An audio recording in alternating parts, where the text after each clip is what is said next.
복에 대한 말씀 암송기도 암송찬양 잠언 3장 33절 말씀. 악인의 집에는 여호와의 저주가 있거니와 의인의 집에는 복이 있느니라. 악인의 집에는 여호와의 저주가 있거니와 의인의 집에는 복이 있느니라. 악인의 집에는 여호와의 저주가 있거니와 의인의 집에는 복이 있느니라. 말씀 기도입니다. 하나님 아버지, 악인의 집에는 저주가 있다고 하시면서 여호와의 저주라고 말씀하시는데, 하나님이 좋은 분이시라면서 하나님께서 직접 저주를 내리시는 것처럼 성경에 써놓으신 것은 무슨 이유 때문인가요? 오히려 악인의 집에 은혜를 더 베풀어 주셔야 하는 것 아닌가요? 의인들은 어차피 어떻게 해도 잘 믿을 거니까요. 하나님께서는 빛들의 아버지라고 야고보서 1장에서 말씀하셨습니다. 분명 하나님은 악의 원인이 되실 수가 없습니다.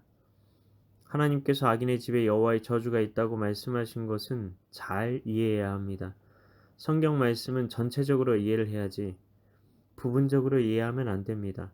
한 구절의 말씀을 이해하기 위해서라도 성경 전체의 진리를 가지고 다가가야 한다는 겁니다. 그래서 말씀을 설교하는 것은 쉬운 일이 아닙니다. 하나님의 진리에 어긋나는 설교가 아닌지 말씀을 상고하고 또 상고해 보아야 합니다. 설교에서 하는 한마디라도 성경에 근거가 없으면 안 되고, 성경에 나오는 구절이라고 해도 그것을 문맥을 통해 제대로 검증까지 해야 합니다. 내 생각을 하나님의 말씀처럼 설교하는 것처럼 악한 종은 없는 겁니다. 특히 무서운 것이 신비주의입니다. 신비주의자들은 자신들이 성경 외에 다른 계시를 받았다고 말합니다. 그러나 성경 66권 외에 다른 성경은 존재하지 않습니다. 하나님의 계시라면 그것도 성경이 되어야 할 겁니다. 그런데 요한계시록 마지막 장에서 이 성경에 있는 것에 하나라도 빼거나 더하면 그 사람은 저주를 받을 것이라고 기록해 두셨습니다. 성경은 완성되었습니다. 계시는 완성되었습니다. 새로운 계시 같은 것은 없습니다. 계시라는 말을 쓰는 사람의 말에는 귀를 막아야 합니다. 목회자들은 계시가 아니라 말씀의 조명을 받습니다. 계시와 조명은 다릅니다. 아니, 틀립니다. 하나님의 계시는 성경에만 붙일 수 있고, 조명은 계시된 성경을 성령님께서 그 뜻을 비추어서 전체 문맥에 맞게, 신학에 맞게 이해하게 하시는 하나님의 역사입니다. 우리는 분명히 깨달아야 합니다. 그러면 성경이 말하는 복과 저주는 무엇입니까? 먼저 저주에 대해 말하면 저주는 복이 없는 상태라고 성경은 말해줍니다. 요즘 하도 마녀, 주술, 마법 등이 온 세상에 유행처럼 번지고 있다 보니 저주를 그런 식으로 이해하는 것인데요. 저주는 그런 것이 아닙니다. 복이 없는 상태가 저주입니다. 복이 없다는 것이 무엇입니까? 찬송가는 우리를 향해 노래합니다. 찬송합니다. 복의 근원 강림하사 찬송하게 하소서. 하나님이 복의 근원이시라는 겁니다. 그러니 하나님이 안 계신 상태가 저주인 겁니다. 하나님이 복의 근원이시니까요. 우리는 저주를 내 삶에 무서운 재앙이 몰아치는 것이라고 이해할 것이 아니라는 겁니다. 저주는 하나님이 내 삶에 부재하신 것이 바로 저주입니다. 우리는 모세에게 하나님께서 내가 이 백성과 함께 도저히 갈 수 없어. 그런데 가나안 땅에 들어가기는 해줄게. 사자를 통해 필요한 것은 공급해 줄게 했을 때 모세가 출애굽기 33장에서 하나님께 드렸던 고백을 기억해야 합니다. 주께서 친히 가지 않으시려거든 우리를 이곳에서 올려보내지 마옵소서. 하나님이 함께 하시는 것 자체가 축복임을 알았던 겁니다. 하나님이 함께 하시지 않으면 내 삶이 잘 되는 것 같아도 축복이 아니라 저주인 겁니다. 이걸 알지 못하면 우리는 일이 잘 되고 안 되고에 따라 내가 복을 받고 있구나, 저주를 받고 있구나 생각하는 겁니다. 그러나 복에 대한 관점이 진짜 성경적이게 변하면 일이 잘 되고 잘 되지 않고에 따라 잘 되면 기뻐하고 안 되면 하나님이 나에게 왜 이러시나 이런 식으로 하지 않게 된다는 겁니다. 이스라엘 백성들의 문제는 하나님이 함께 하신 것이 축복이고 하나님이 함께 하시지 않는 것이 저주라는 것을 모른 겁니다. 그래서 잠언을 쓴 솔로몬은 복과 저주에 대해 기록한 겁니다.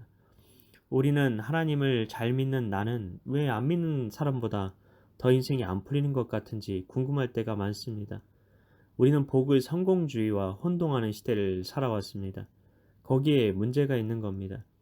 복 이퀄 세상, 성공의 공식이 아직 우리 안에 깊이 뿌리내려 있는 겁니다. 그러나 복 이퀄 세상, 성공이 아닙니다. 우리는 미디어를 통해 세계적으로 유명해진 스포츠 스타, 온 국민들의 인기를 한몸에 받게 된 연예인들이 시상식 때 하나님께 영광을 돌리는 것이 세상 성공이라고 생각하는 시대를 살아왔습니다. 그런데 그게 아닙니다.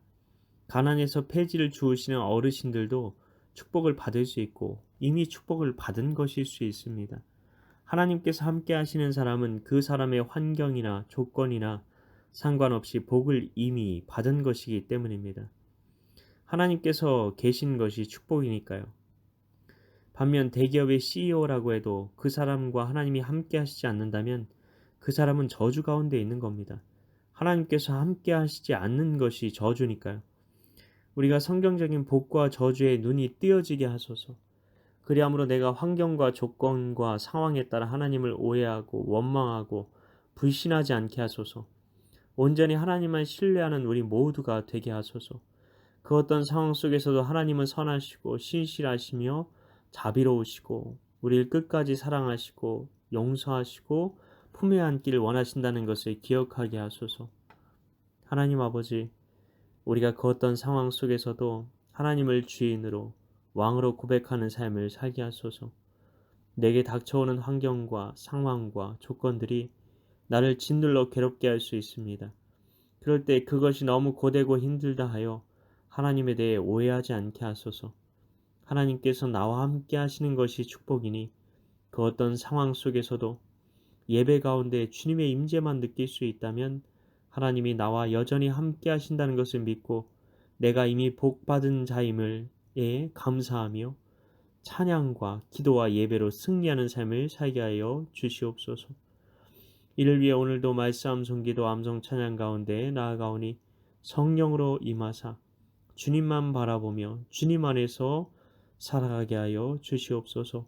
믿고 감사드리오며 예수님 이름으로 기도하옵나이다. 아멘.